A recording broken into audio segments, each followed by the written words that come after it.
권민복 시인의 시 가운데 긍정적인 밥이라는 제목의 시가 있습니다. 여러분에게 잠시 소개합니다.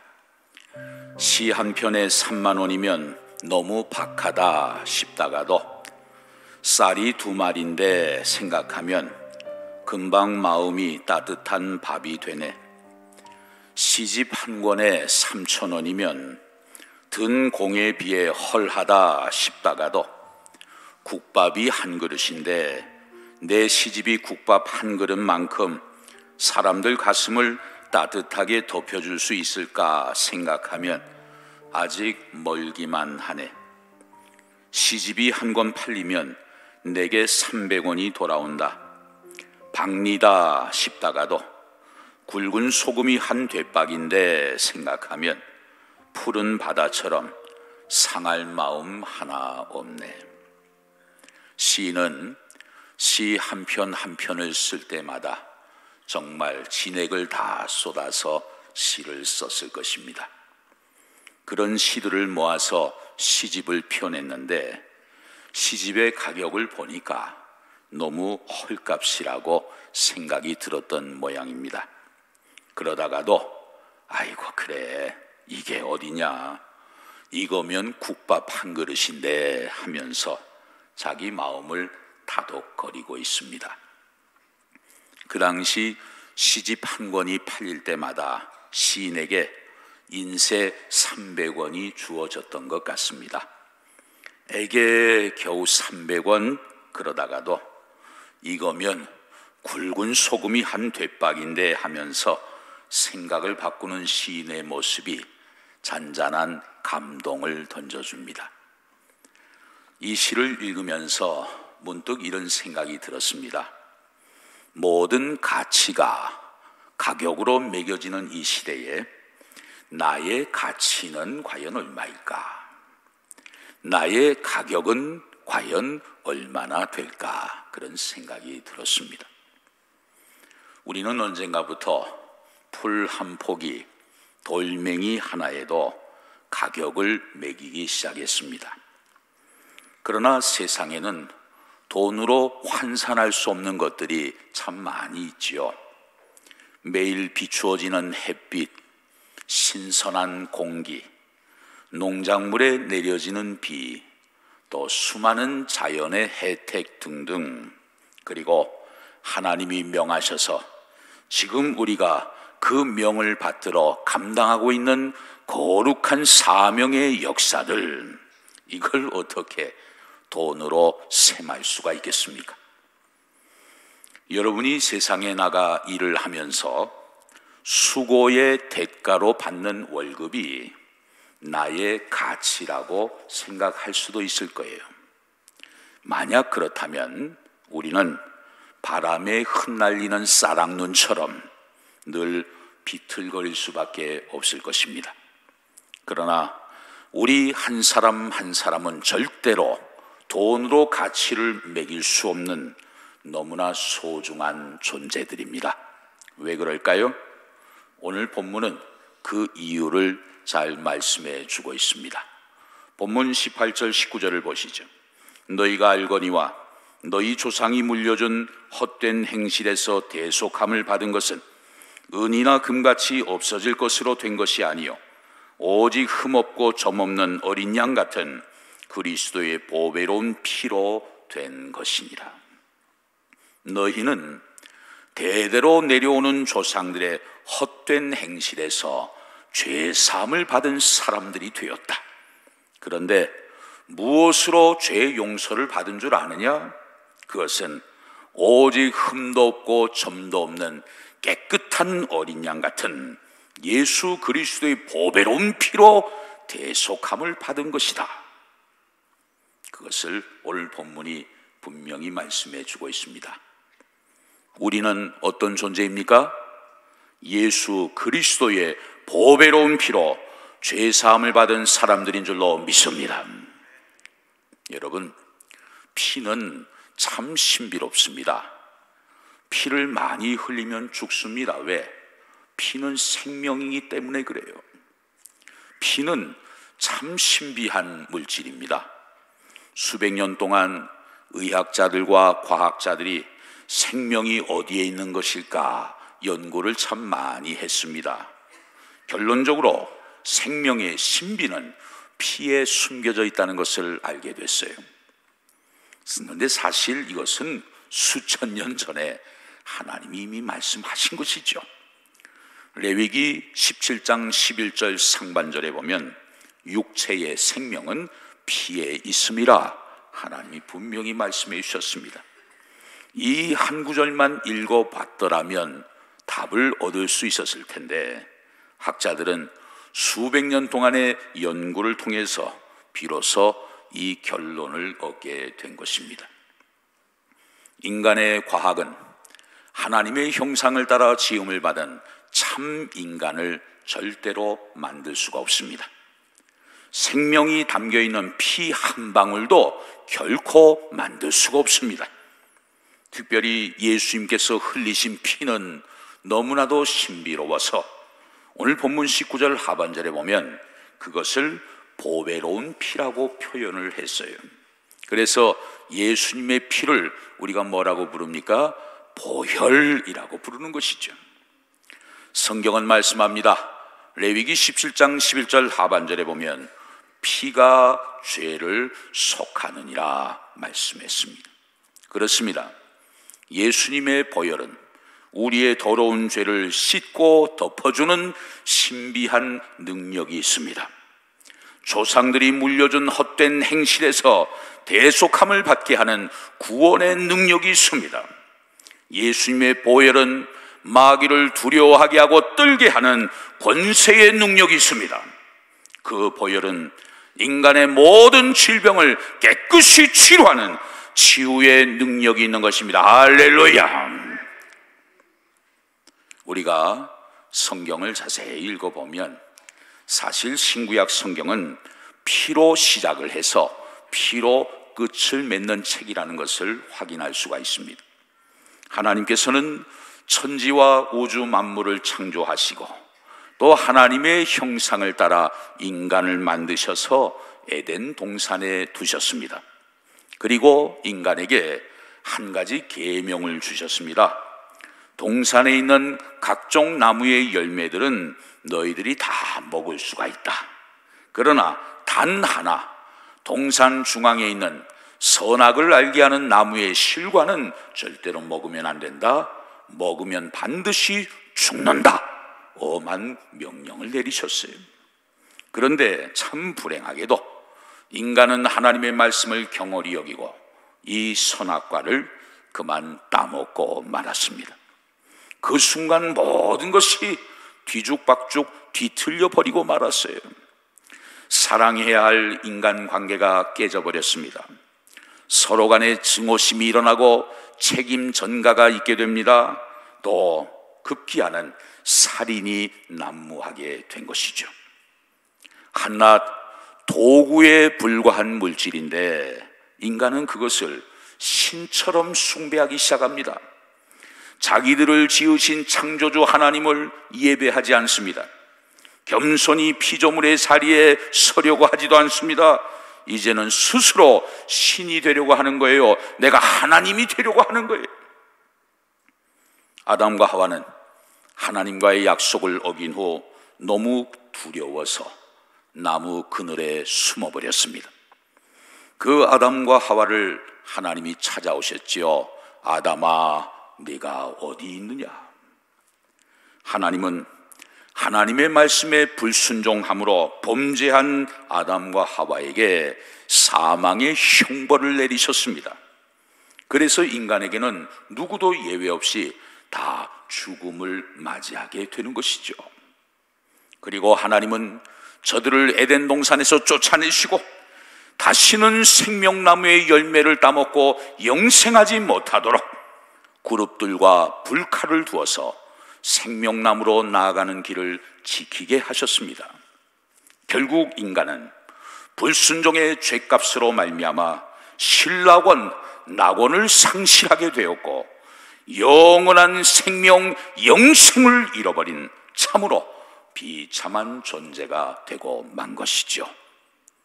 그런데 하나님의 마음속에는 깊은 탄식과 또 아픔이 있었습니다. 내가 어떻게 만든 동산인데, 내가 어떻게 지은 인간인데 이렇게 파괴되고 이렇게 쫓겨나서 영원히 멸망하게 되었는가? 그래서 하나님은 범죄하여 쫓겨난 인생들을 다시 구원하시고 파괴된 동산을 다시 회복하시기 위해서 새 일을 선언하시게 된 것이죠. 그것이 창세기 3장 15절에 제일 처음으로 나옵니다. 하나님은 아담과 하와를 미혹한 뱀, 곧 마귀에게 이런 말씀을 하십니다. 창세기 3장 15절에 보면 내가 너로 여자와 원수가 되게 하고 네 후손도 여자의 후손과 원수가 되게 하리니 여자의 후손은 네 머리를 상하게 할 것이요 너는 그의 발꿈치를 상하게 할 것이니라 하시고, 장차 여자의 후손으로 이 땅에 메시아가 오게 될 것이다.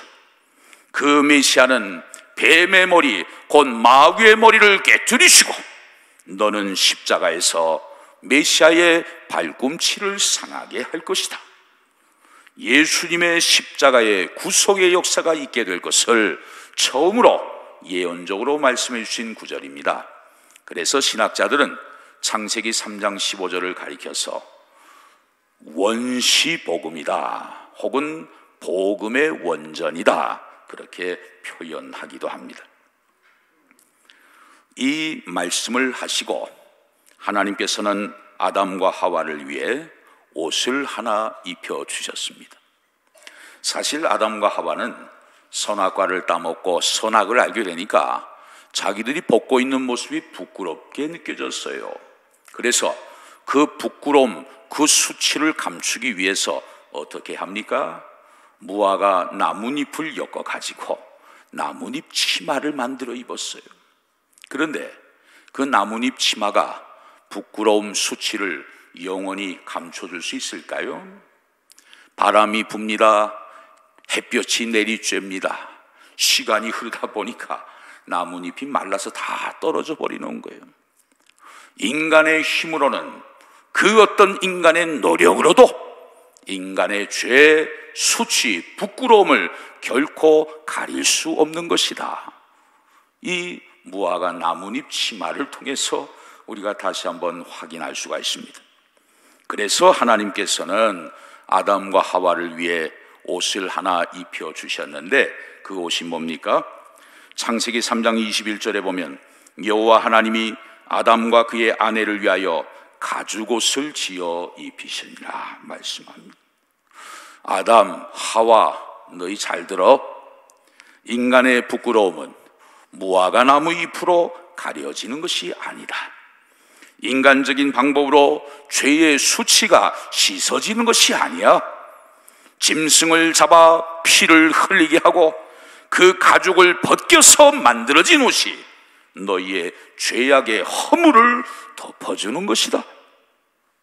앞으로 온 인류의 죄를 씻어주시기 위해 하나님의 어린 양 되시는 예수 그리스도께서 십자가에서 피를 흘려 죽으실 것이고 그 그리스도의 옷으로 우리의 모든 죄를 다 덮어주실 것을 미리 예언적으로 보여주신 사건이에요.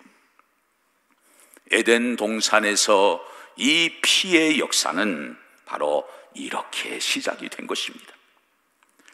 이 피는 이제 아담과 하와의 두 아들에게로 흘러갑니다. 가인과 아벨 두 아들이 있었죠. 가인은 농사하는 사람이었고 아벨은 양을 치는 목축업을 하는 사람이었습니다. 범죄한 인간들은 하나님 앞에 나아가기 위해 피를 흘리는 제사가 있어야만 했습니다. 피 흘림이 없이는 사함이 없다고 하나님께서 말씀해 주셨기 때문이에요. 장남 가인은 그가 지은 농산물로 하나님 앞에 제사를 드렸습니다. 또 아벨은 그가 길렀던 양을 잡아서 하나님 앞에 제물로 올려드렸습니다. 그런데 하나님께서는 가인의 제사를 거절하시고 아벨의 제사를 기쁘시게 받아주신 것입니다. 히브리서 기자는 이 사건을 보고 아벨은 믿음으로 제사를 드렸다고 증언하고 있습니다. 또 성경 주석가들은 아벨이 피의 권세와 능력을 알았다고 해석해 주고 있습니다. 이 피는 세월이 흘러서 이제 모리아 산으로 다시 흘러갑니다. 하나님께서는 예수님을 이 땅에 보내주시기 위해 한 가문을 선택하셨습니다. 그 가문이 바로 아브라함의 가문이죠.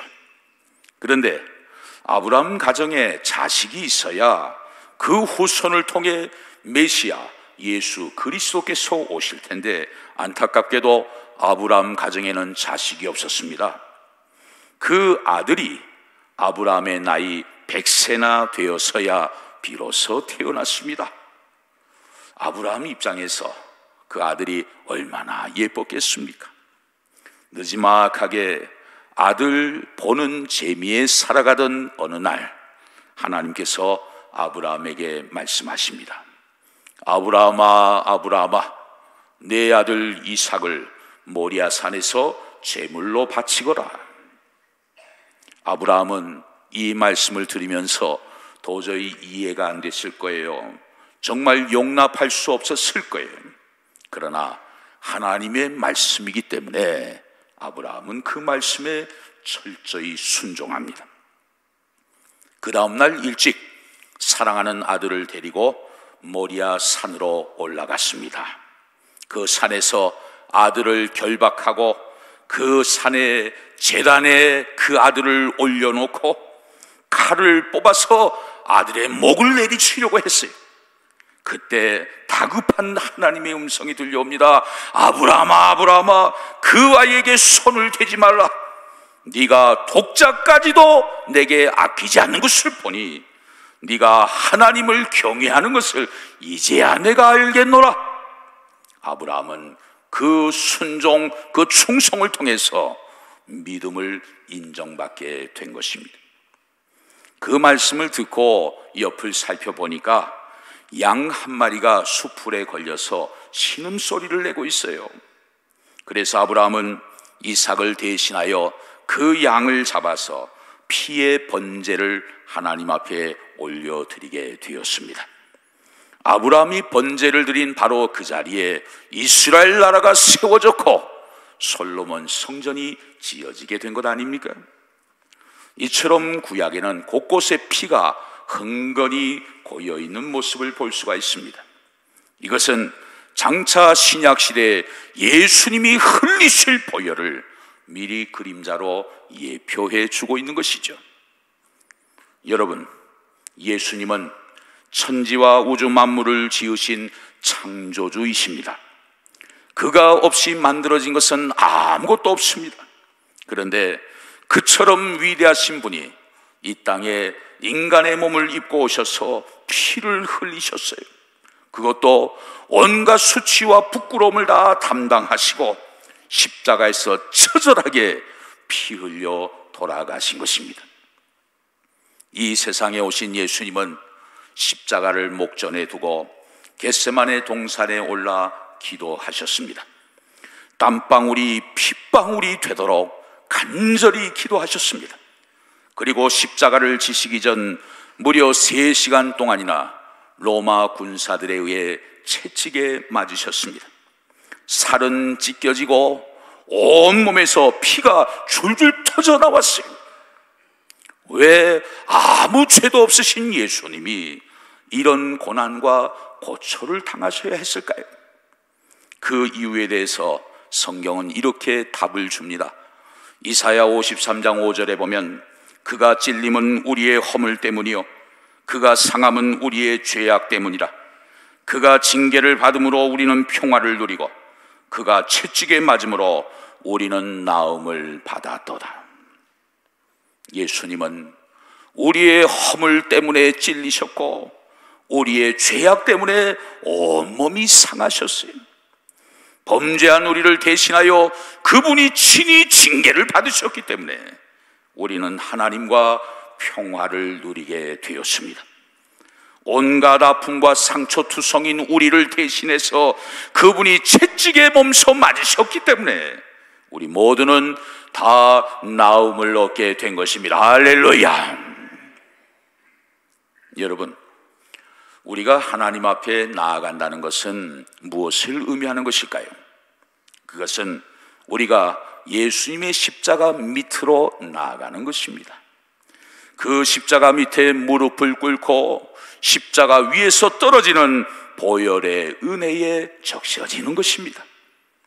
우리가 죄인임을 인정하고 두 손 들고 주님 앞에 나아가면 주님은 우리를 안아주실 것입니다. 천부여 의지할 곳 없어서 제가 두 손 들고 나아갑니다. 정직하고 진실한 마음으로 주님 앞으로 나아가게 될 때 주님께서는 두 팔 벌려 우리를 반겨 맞아 주실 것입니다. 주의 보혈 능력이 있도다. 그 능력은 무슨 능력일까요? 그것은 죄에서 자유를 얻게 하는 능력입니다. 육체의 정욕을 이기게 하는 능력입니다. 우리의 부정한 모든 허물을 눈보다 더 희게 씻어주는 능력입니다. 날마다 우리에게 찬송의 제목이 되게 하는 능력인 것입니다. 우리가 십자가의 복음을 바르게 믿고 죄사함의 확신을 갖고 나가게 되면 사탄이 우리를 더 이상 조롱할 수 없습니다. 예수님의 보혈의 능력이 사탄의 권세를 다 꺾어버리기 때문입니다. 그러므로 죄사함을 받은 우리가 보혈의 능력을 의지하여 예수님의 이름으로 명령하면 사탄은 두려워 떨게 될 것입니다. 이제 제가 믿음으로 선포할 때 여러분이 믿고 아멘으로 크게 화답해 보시면 좋겠습니다. 예수님의 보혈의 권세로 명하노니 더러운 영들아 다 떠나갈지어다. 내 자식들을 괴롭히는 어둠의 영들아 다 떠나갈지어다. 내 남편, 내 아내, 내 가족을 방황하게 만드는 미혹의 영들아 다 떠나갈지어다. 내 마음을 우울하게 하고 부정적인 생각을 하게 하고 미움과 증오로 괴롭히는 이 사악한 영들아 다 떠나갈지어다. 할렐루야. 사랑하는 성도 여러분, 여러분이 진정 예수님을 믿는다면 예수님께서 흘리신 그 보혈의 권세와 능력을 굳게 믿으시기를 바랍니다. 십자가의 죄사함의 능력을 날마다 찬송하시기를 바랍니다. 기도할 때마다, 예배할 때마다, 인생에 어려움이 있고 삶의 고통이 찾아올 때마다 주님의 보혈의 능력을 담대히 선포하시기를 바랍니다. 예수 그리스도의 보배로운 피가 이 시간 여러분 모두를 덮어주셔서 악한 영들이 떠나가고 아픔과 상처들이 다 치유되고 심령 속에서 새로운 희망이 넘쳐나는 복된 저와 여러분들 다 되시기를 주의 이름으로 축원합니다.